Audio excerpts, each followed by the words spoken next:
नमस्कार साथियों, law order and civil rights YouTube channel में आपका स्वागत है, अभिनंदन है।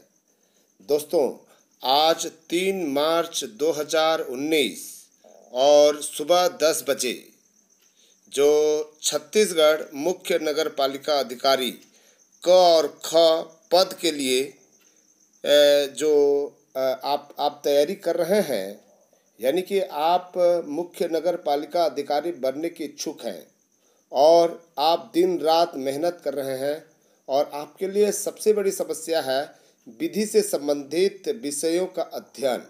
और हम आपके लिए बहुत ही सरल तरीके से मल्टी चॉइस क्वेश्चंस के रूप में हम जो है 25-26 प्रश्न रोज लेकर आ रहे हैं ताकि आपको कोई भी असुविधा न हो और बहुत ही आसानी से ये लॉ से रिलेटेड जितने भी प्रश्न एग्जामिनेशन में पूछे जाएंगे आपसे वो बन जाए और यही आपके लिए बोनस अंक माना जाएगा। साथियों, आइए हम चर्चा करते हैं आज के मल्टी चॉइस क्वेश्चंस। ध्यान दीजिएगा। क्वेश्चन नंबर 1 देखिए, यहाँ पर जल प्रदूषण निवारण अधिनियम 1974 के पहला प्रश्न है, निम्नलिखित में से क्या ग्रीन हाउस गैस नहीं है? क्या ग्रीन हाउस गैस नहीं है? नाइट्रोजन, जलवाष्प, मीथेन गैस या कार्बन डाइऑक्साइड? क्या नहीं है ग्रीन हाउस गैस? आपको बताना है इसका सही आंसर। नाइट्रोजन, जलवाष्प, मीथेन गैस या कार्बन डाइऑक्साइड क्या नहीं है? आपको सही आंसर हम आपको बता रहे हैं, नाइट्रोजन ग्रीन हाउस गैस नहीं है। यहाँ पर क्वेश्चन नंबर 2, इस अधिनियम का मुख्य उद्देश्य क्या है? यानी कि जल प्रदूषण निवारण एवं नियंत्रण अधिनियम 1974 का मुख्य उद्देश्य क्या है? ए है जल की स्वास्थ्यप्रदता को बनाए रखना, बी है जल प्रदूषण का निवारण, या सी जल प्रदूषण का नियंत्रण करना, या डी उपरोक्त सभी। क्या आंसर सही हो सकता है? आपको सही आंसर चुनना है। शायद आपने सही आंसर चुन लिया होगा। इसका सही आंसर हम आपको बता रहे हैं, ये उपरोक्त सभी है। यानी कि जल की स्वास्थ्यप्रदता को बनाए रखना, जल प्रदूषण का निवारण करना, जल प्रदूषण का नियंत्रण करना, और ये तीनों ऑप्शन सही है। क्वेश्चन नंबर 3, इस अधिनियम को लागू करने का मुख्य कारण क्या था? यहाँ पर ऑप्शन हम आप दे रहे हैं, केंद्रीय प्रदूषण बोर्ड का गठन करना, या राज्य प्रदूषण बोर्ड का गठन करना, या सी दोनों, ए और बी दोनों, या डी उपरोक्त में से कोई नहीं। इसका सही आंसर आपको बताना है। आपको हम सही आंसर बता रहे हैं। साथियों, ये जल प्रदूषण निवारण अधिनियम 1974 का मुख्य उद्देश्य केंद्रीय प्रदूषण बोर्ड का गठन और राज्य प्रदूषण बोर्ड का गठन करना था। इसलिए इस अधिनियम को पारित किया गया। इसका मतलब है इसका सही आंसर सी है। क्वेश्चन नंबर 4, यह अधिनियम किस जल पर लागू नहीं होता? कौन से जल पर, कौन से पानी पर लागू नहीं होता? घर के नाले, या बी समुद्री जल, या सी नदी के जल, या फिर डी भूजल? क्या नहीं होता है? घर के नाले, नाले का जो पानी है, जो गंदगी पानी है, उसके लिए लागू नहीं होता, या समुद्री जल से, या नदी के जल से, या भूजल से? इस अधिनियम में किसका उल्लेख नहीं है? घर के नाले वाले, या समुद्री जल, या नदी के जल, या भूजल? आपको सही आंसर चुनना है। आपको हम सही आंसर बता रहे हैं, ऑप्शन ए, घर के नाले से संबंधित जल के बारे में जल प्रदूषण निवारण अधिनियम 1974 में उल्लेखित नहीं किया गया है। आइए फिर हम देखते हैं क्वेश्चन नंबर 5। क्वेश्चन नंबर 5 है, जल प्रदूषण निवारण अधिनियम 1974 की धारा 24 के अंतर्गत प्रावधानों के उल्लंघन करने पर क्या कार्रवाई हो सकता है? धारा 24 में बताया गया है कि वो क्या चीज़ देना पड़ेगा यदि आप प्रावधानों का उल्लंघन करते हैं। कोई भी व्यक्ति, कोई भी नागरिक, इंडस्ट्रीज मैन हो या कोई भी हो, जो इस प्रावधानों का उल्लंघन करेगा उसके विरुद्ध में क्या कार्रवाई किया जाएगा? दंडनीय माना जाएगा, प्रतिकर दिया जाएगा, नैतिक दंड दिया जाएगा, या उपरोक्त सभी? यहाँ पर 24 के अंतर्गत आपको बताना है।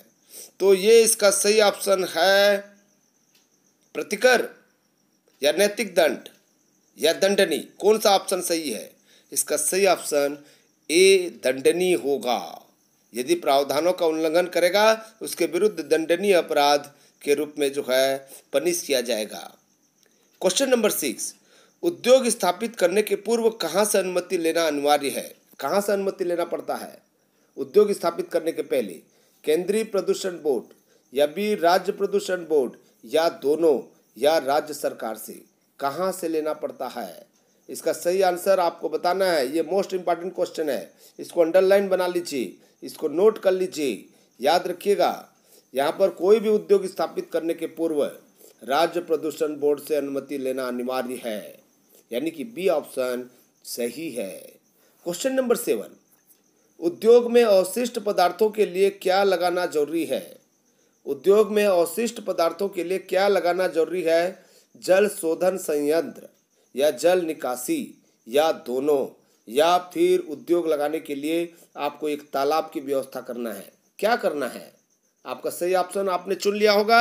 आपको हम इसका सही ऑप्शन बता रहे हैं, ए जल शोधन संयंत्र स्थापित करना पड़ेगा।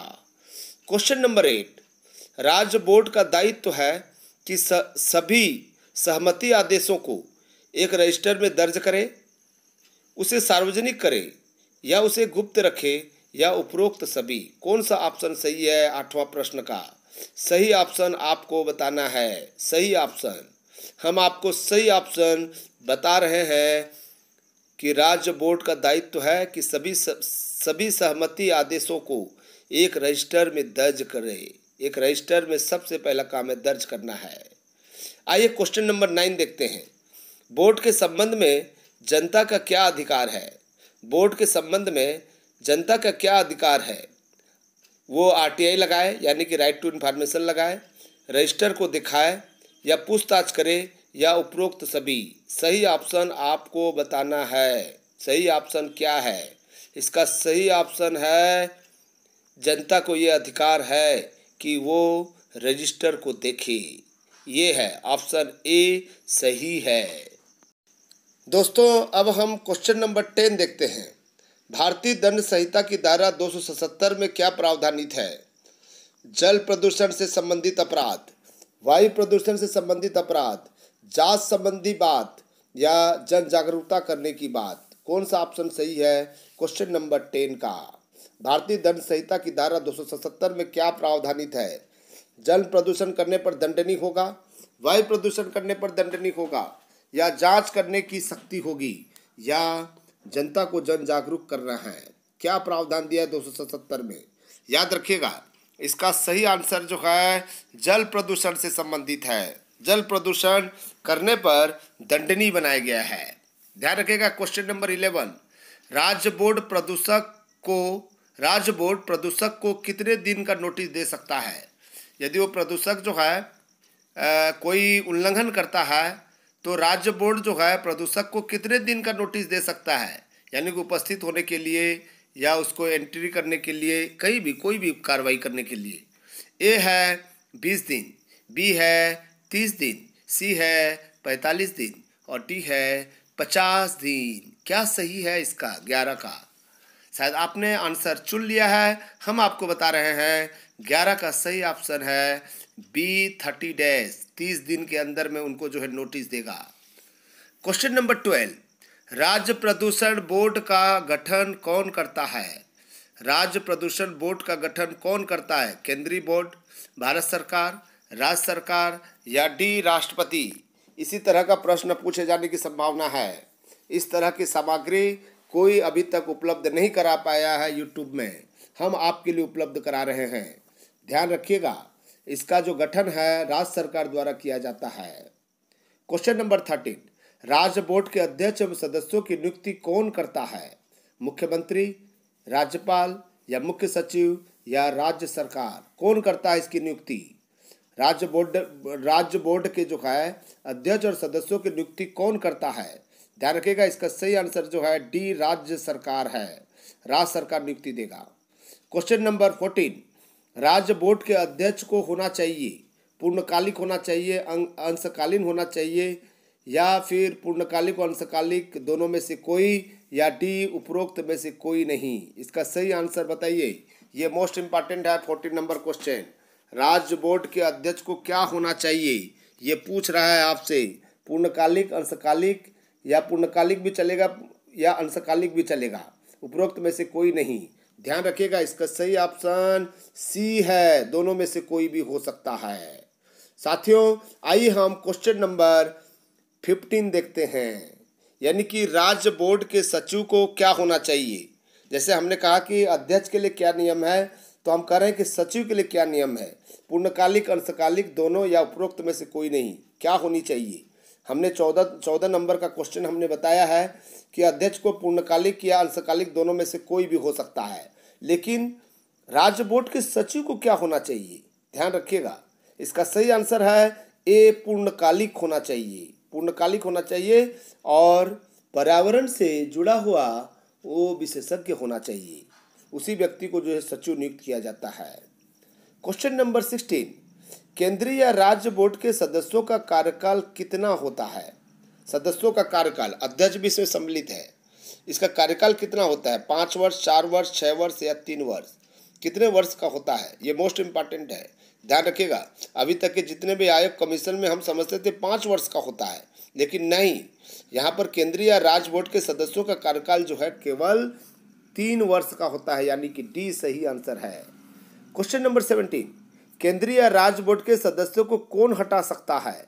कौन हटा सकता है, संबंधित सरकार, या बी राष्ट्रपति, या सी राज्यपाल, या डी महाभियोग द्वारा हटाया जाता है। किसके द्वारा हटाया जाएगा। यदि केंद्रीय बोर्ड है तो संबंधित सरकार से मतलब केंद्र सरकार, राज्य बोर्ड है तो राज्य सरकार, यदि केंद्रीय बोर्ड है तो राष्ट्रपति, यदि राज्य बोर्ड है तो राज्यपाल। तो कौन सा सही आंसर है। इसका सही आंसर हम आपको बता रहे हैं ए, संबंधित सरकार। केंद्रीय बोर्ड को केंद्र सरकार, राज्य बोर्ड को राज्य सरकार उसको हटा सकती है, एक स्पष्ट कारण के साथ में, उसका कारण होना चाहिए। क्वेश्चन नंबर 18, राज्य बोर्ड के सदस्य किनको इस्तीफा देगा। किसको इस्तीफा देगा, चाहे वो केंद्रीय बोर्ड की बात हो या राज्य बोर्ड की बात हो, दोनों एक ही मतलब है। राज्य बोर्ड के सदस्य किसको इस्तीफा देगा, अध्यक्ष को, राज्य सरकार को, या दोनों को, या राज्यपाल को, किसको देगा। इसका सही आंसर आपको जल्दी चुनना है, लेकिन हम इसको आंसर जो है तत्काल दे रहे हैं, समय अभाव के कारण जो है इसका हम तत्काल आंसर दे रहे हैं। राज्य बोर्ड के सदस्य या तो अध्यक्ष को दे सकता है या राज्य सरकार को दे सकता है, यानी कि सी आंसर सही है।